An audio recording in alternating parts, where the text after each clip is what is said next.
Hello everyone and welcome to this Social Work Careers Talk that we have organized as part of National Careers Week. Today we are very lucky to be joined by Dr. Aaron Wiley, who will provide an overview of careers in the social work sector. Thank you so much for joining us today, Aaron. No worries. Thanks very much. So it's a pleasure to be with you and to talk to you about social work. I think from the outset, I've got a few slides to share with you, but the reality is that social work is a really diverse field, and it can take you in many different directions. So my presentation today is going to cover off a little bit about my background and how I came to social work, because I think it says something of the diversity of social work roles. I'm also going to cover off a little bit about the workforce in England, particularly for social workers in terms of employability and the different roles that social workers work in. And then also to cover off how do you get to the position of a social worker, what's involved in terms of education and training, and where do you register and how does that all work. So I'll share my screen now.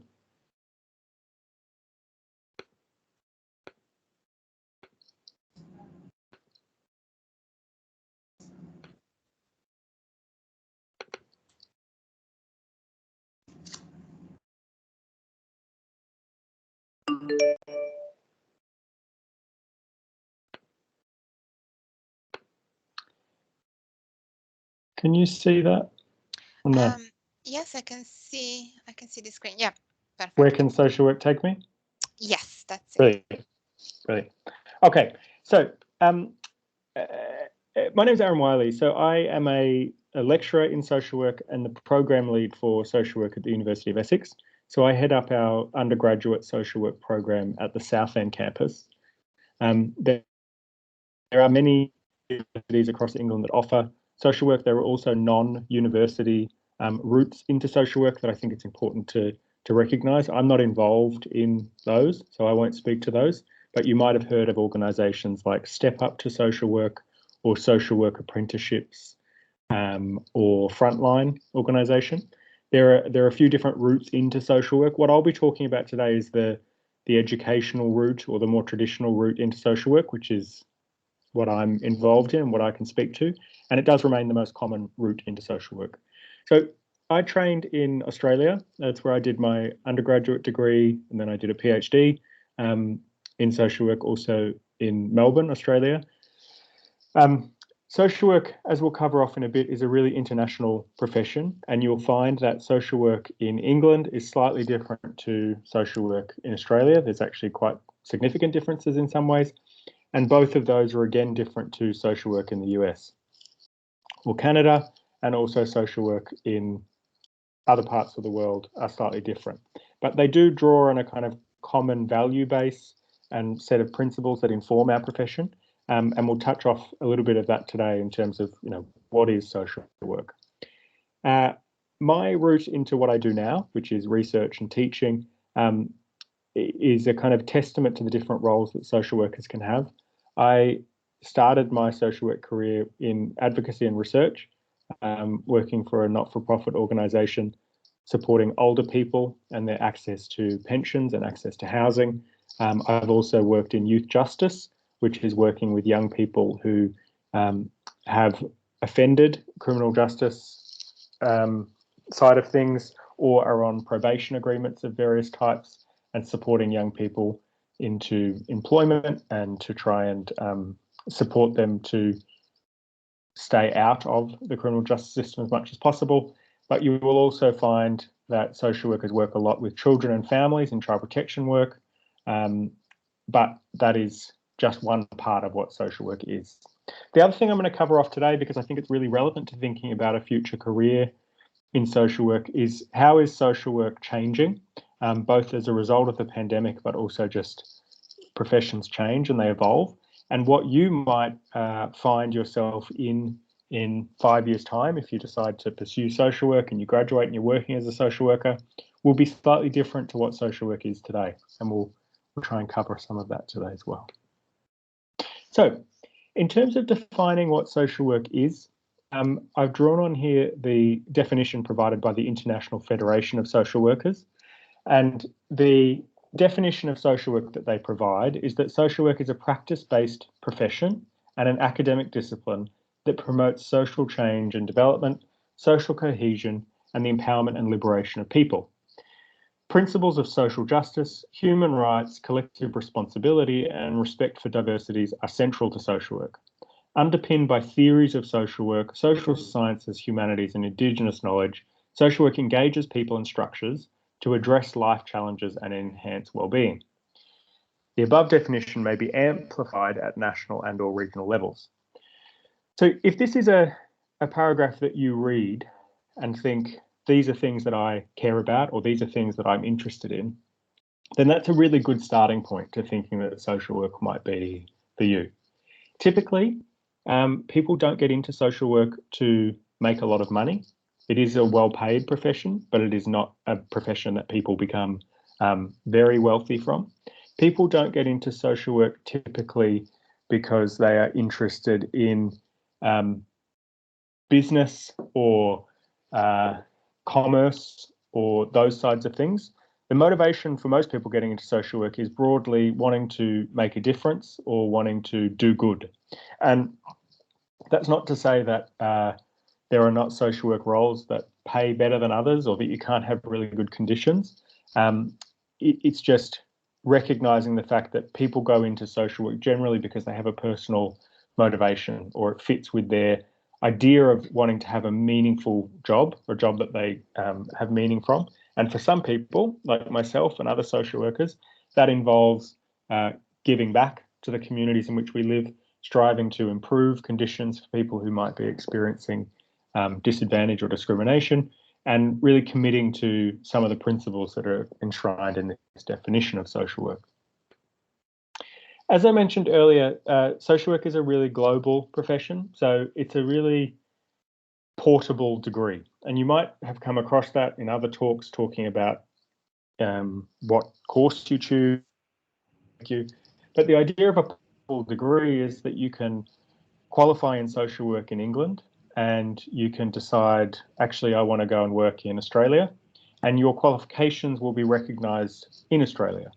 Now, obviously, there is always a bit of back and forth and documentation in terms of how you demonstrate, that your course meets the expectations of another country. But certainly in my experience, coming from Australia to here, and a number of friends and colleagues who work in other parts of the world, an undergraduate degree or a degree in social work is really a ticket to international experiences, if that's what you're interested in. A lot of social workers also work in international development contexts, so working with non-governmental organisations or organisations like the United Nations in areas that might be developing economically or in post-disaster contexts where social workers can play an important role, or in international development more broadly. As I mentioned as well, social work is slightly different in all of these different places. So in Australia, as an example, there's much more of an emphasis on community-based work, working with communities. England tends to be more focused on individuals, although there is a community focus in some roles. And then in the United States, for example, social work is involved in therapy, so one-to-one therapy that in England might be via a counsellor or a psychologist, is much more common in America that social workers undertake that role. So it's a really diverse profession and a really interesting one that provides opportunities if you're interested in doing something different every day and having the option to pursue a career in different parts of the world and doing different things.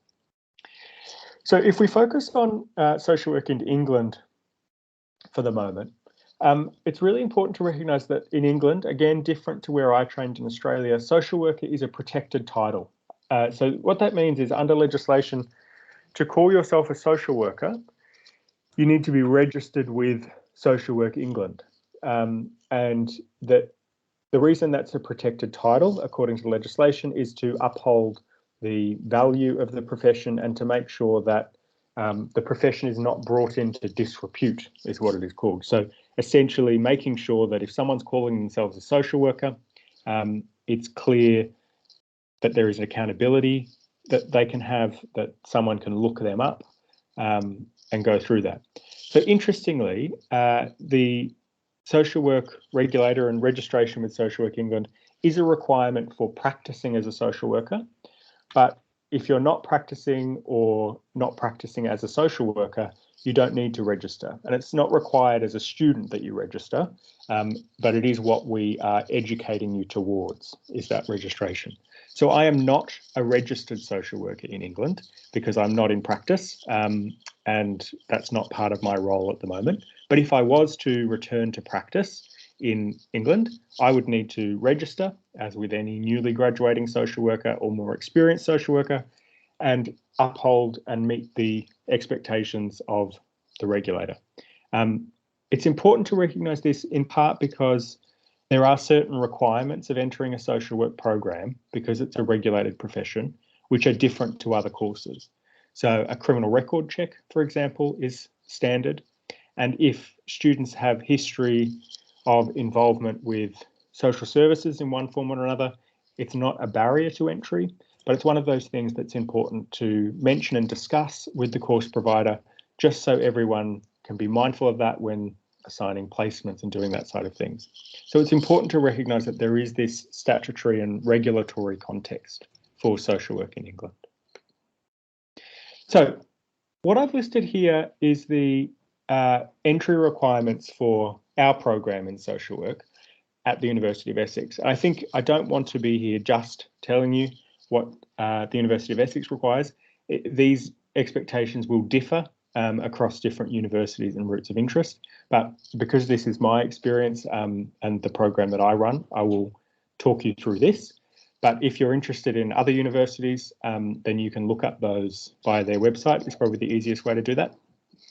So in terms of mathematics and English C4 level, there are some alternative entry routes to that.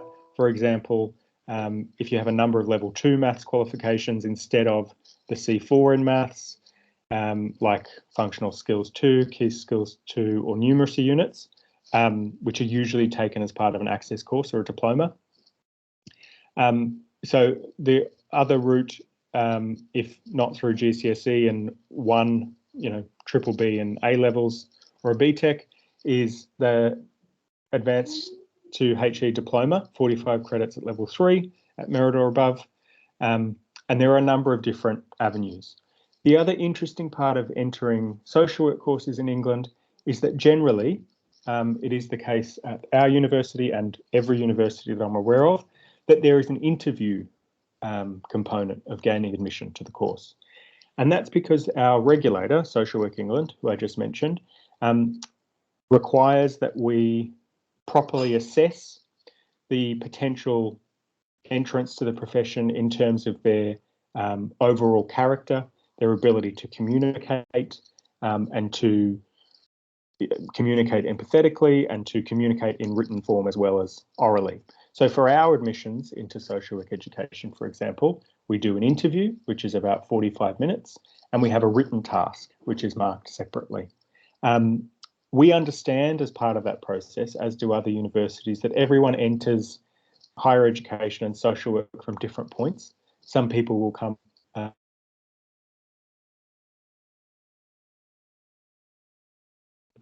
not school leavers or of school leaving age. So they might be, in their 30s or 40s or 50s or even older. We've had students who are interested in changing careers, and they might bring with them a range of experiences that are similar to social work that they can draw on. And sometimes younger students who be able to, do the course if I don't have all of that experience.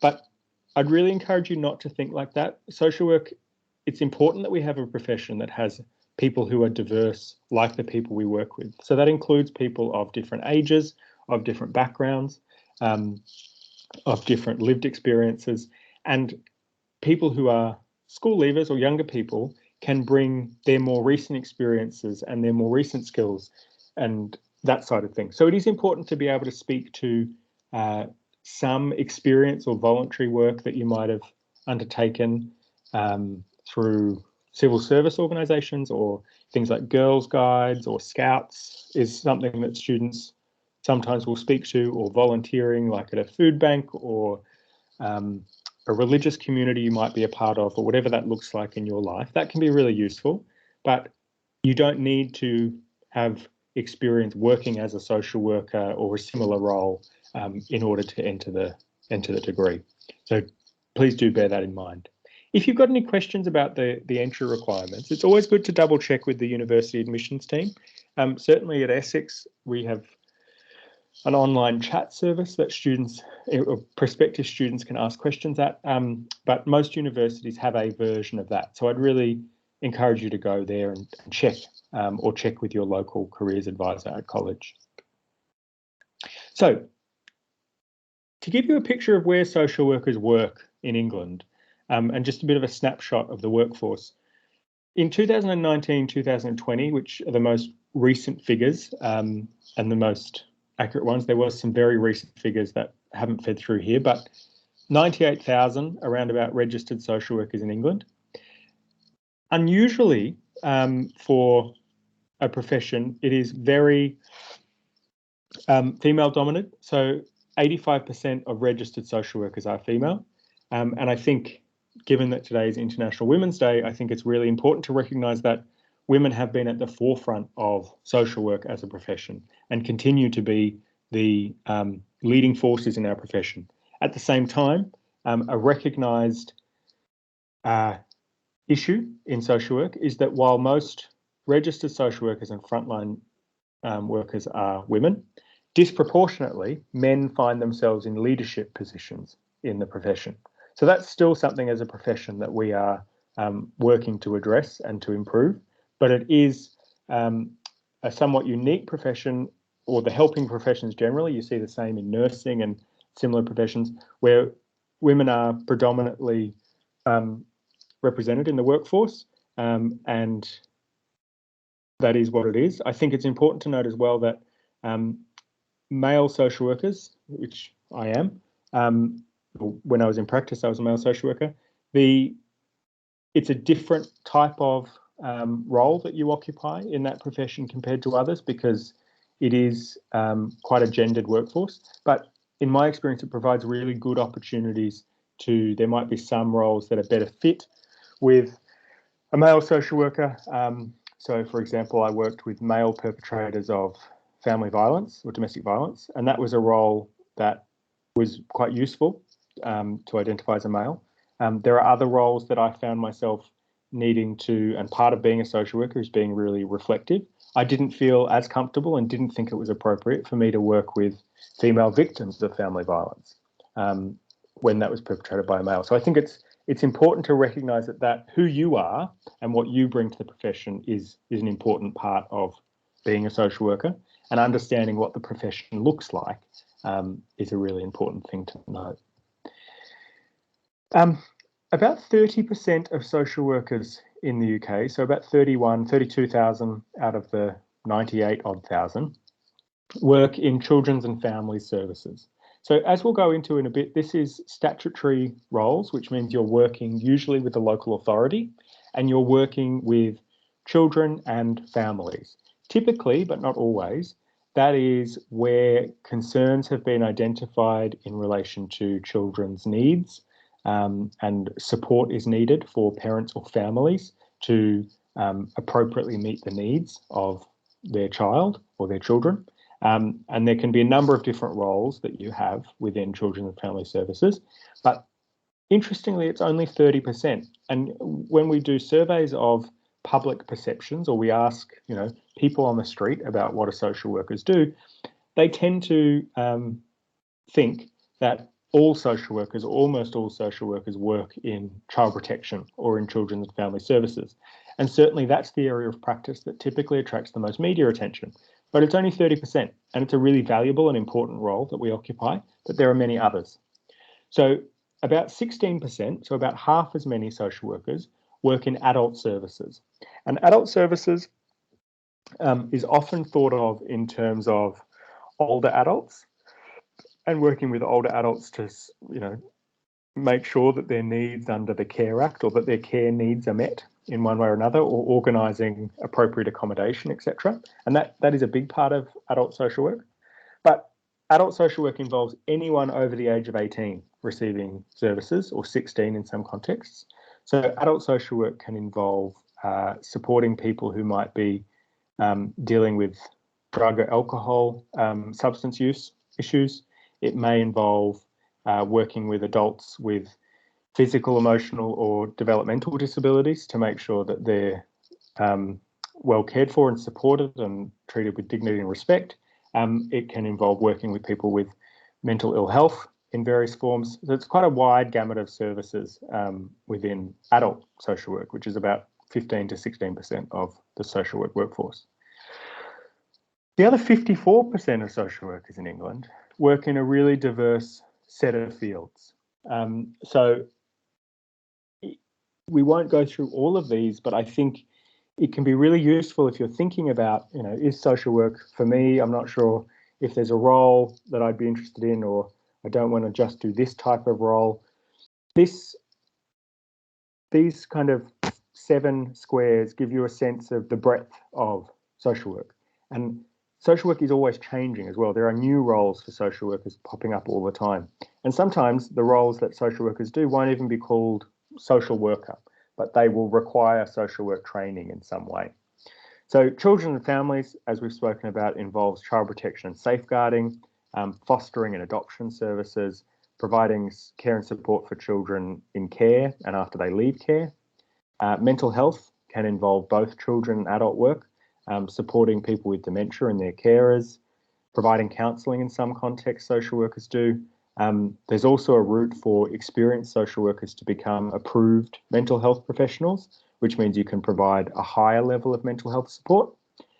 You will find a lot of social workers working within the justice setting. So this means courts, probation services, community-based justice work. So if you're interested in prisons work or justice work, there's a lot of social workers and a lot of social work roles in those fields. Medical and health social work is a really emerging area in England. It's more well established in other countries. So in Australia, for example, there's a lot of social workers in health services. And in England, that's growing a lot.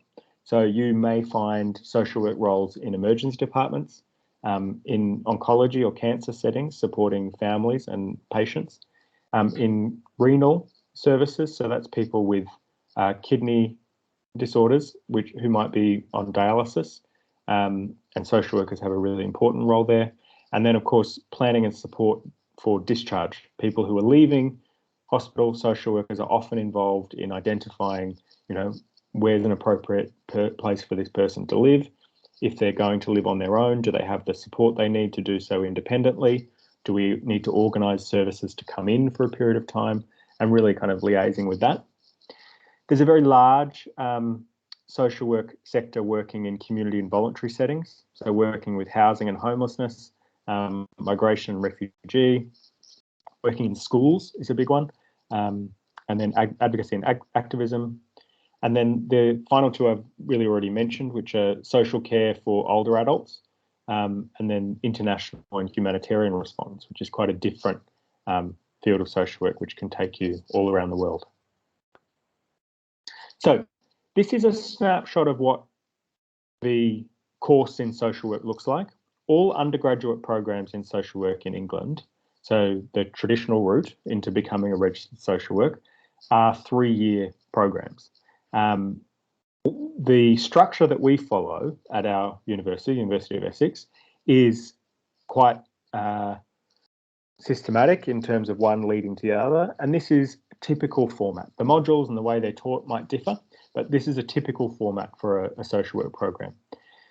The first year of the program is really focused on helping you to understand the theory and the foundations of social work. So we spend a lot of time looking at understanding different ways of understanding how human beings develop. We look at theories of sociology and psychology to understand why society is the way it is, how individuals in different circumstances develop differently to those in other circumstances. We have discussion, debate about who's responsible for providing care and support in this context or that context. And the idea is that you finish the first year with a good understanding of who a social worker is, how the world in which social workers work exists, and what are the skills, developing some skills for beginning to do some social work, however we understand that. The second and the third years are a combination of practice placement, which means you're out in the field, and continued university study. So in the second year of the program, you do a 70-day placement. So that's 4 days per week for usually 15 to 16 weeks, so an entire academic year and term, sorry. And the idea behind the practice placement, the first one, which is in a community-based organisation, is to give you experience of working alongside a social worker and a social work service, and you have developing areas of responsibility. That 70-day placement is a really critical period for you to understand the different things that social workers can do, start practicing, start doing some assessments, participating in meetings, providing direct support, and really building your skills and experience. And in the third year, there's a 100-day placement, so a slightly longer placement, and that takes place in a statutory setting, meaning that you're usually, but not always, alongside a local authority, providing services, whether that's in children's or adults or something in between. And there's any number of settings that you might find yourself in. But this is your final year of your program. It can be quite intense, but also really exciting. By this stage, you have a sense of what you might want to do in social work. You have a sense of the skills required. You've been given opportunities to try these skills out, and you have an increased level of kind of independence and responsibility at that stage in your training and your education, because you have been building up to this point of becoming an independent social worker. And throughout all of this, you're supported at the university by a university tutor, and on placement by a practice educator.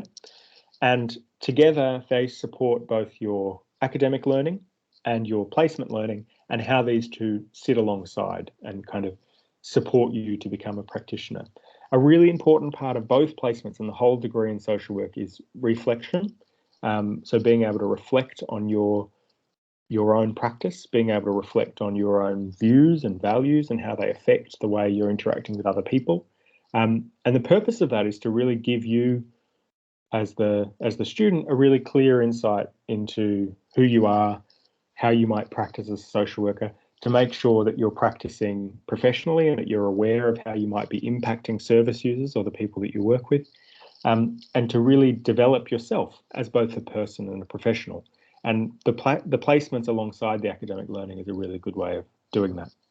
If you're interested in understanding some of the specific modules that you might take in a social work degree, all universities, including the University of Essex, will have something like a module directory. That's what ours is called, where you can go in and you can have a look at the particular modules that you will be studying as part of the degree. Most social work programs, including our own, don't have elective units, which means that there's no modules that you choose or need to make a decision about. It's a set program of modules that you need to pass and complete, and that's because when we're an approved course by Social Work England, which means when you graduate, you can register with Social Work England. We're required to stick to a program of study that's been approved by Social Work England. So the way we go about the teaching and the learning and the development needs to be in line with that, and that means that it's quite a structured program. But there are a number of different ways of teaching and engaging with that content. Very quickly to finish with today, I just wanted to really touch on the fact that social work, like all professions, was in a stage of kind of rapid change during COVID-19, and as COVID-19 continues, and as the implications of it and the return to some sense of normality continues, social work has changed a lot in the last few years in terms of providing. It's been challenging for a lot of social workers in terms of A lot of the people we work with have had a very difficult time when you think about issues like poverty or grief and loss or mental health, housing. Often the people that social workers work with will be disproportionately affected by things like a pandemic. And certainly that was the experience of a lot of social workers during that period. Equally, though, it's provided flexibility in terms of how social workers work and how service users receive services that has to date stuck around. So it is much more common now for social workers to be doing some select assessments or meetings with clients or service users online, which for some service users and social workers is a much better way of doing things, less intrusive, etc. But it's something that's continuing to change.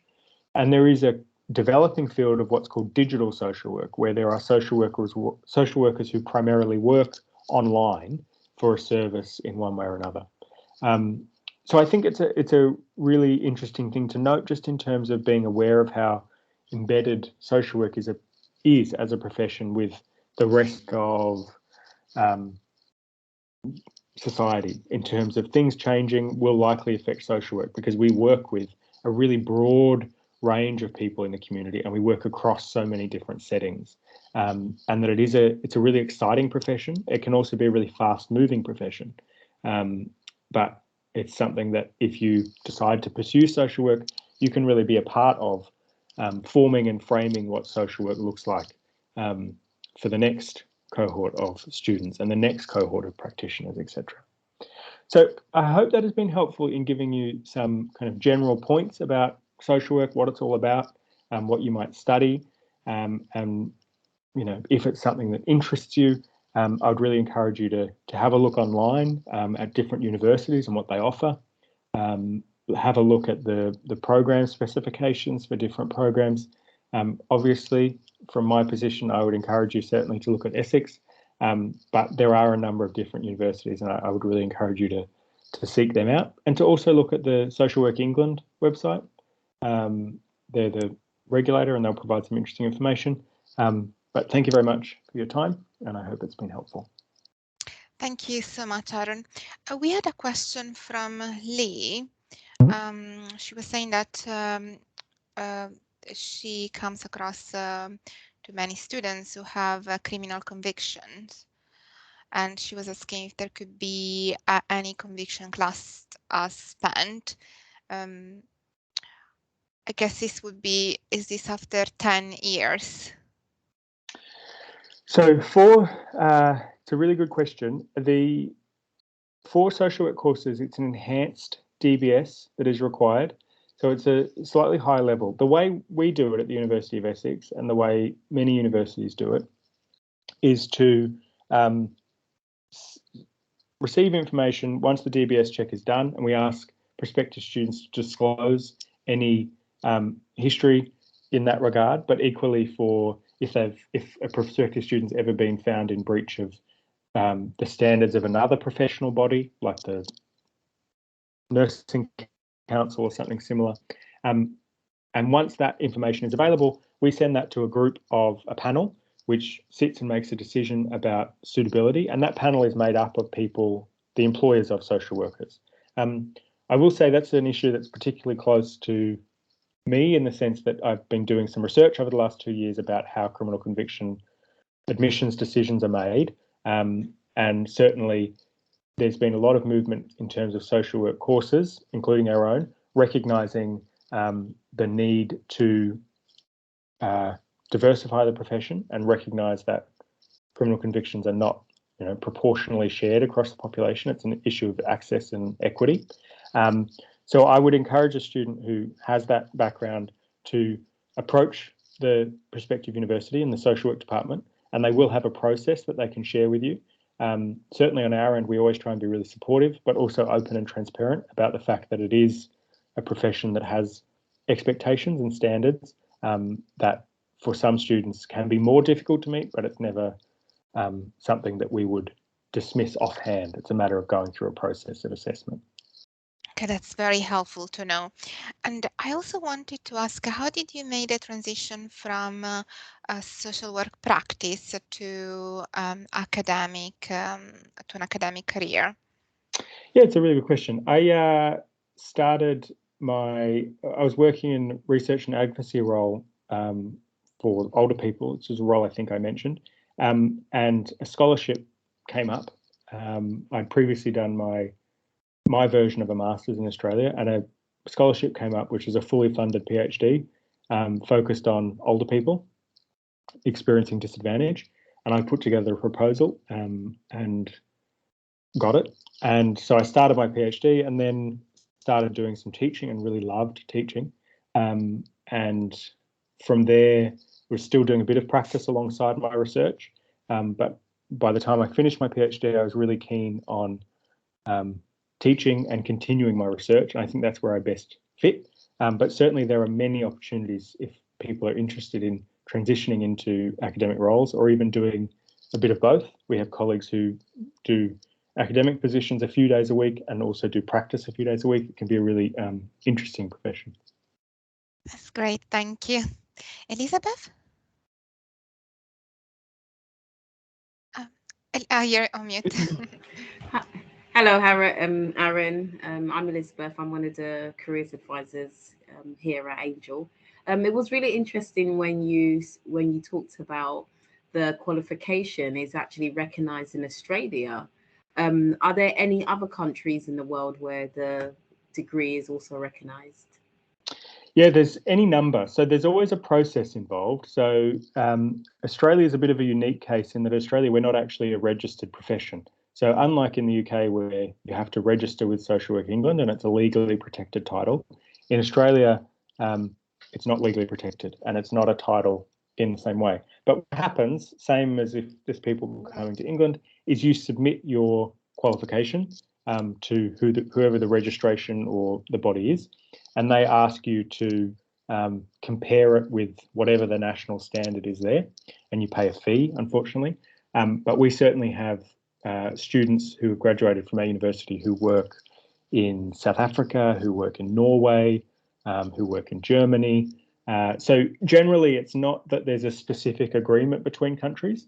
It's the fact that a social work degree from England or accredited by Social Work England is something that most other countries will recognise as equivalent to their own if you submit an application. So it is a really broad range of contexts in which it could be accepted.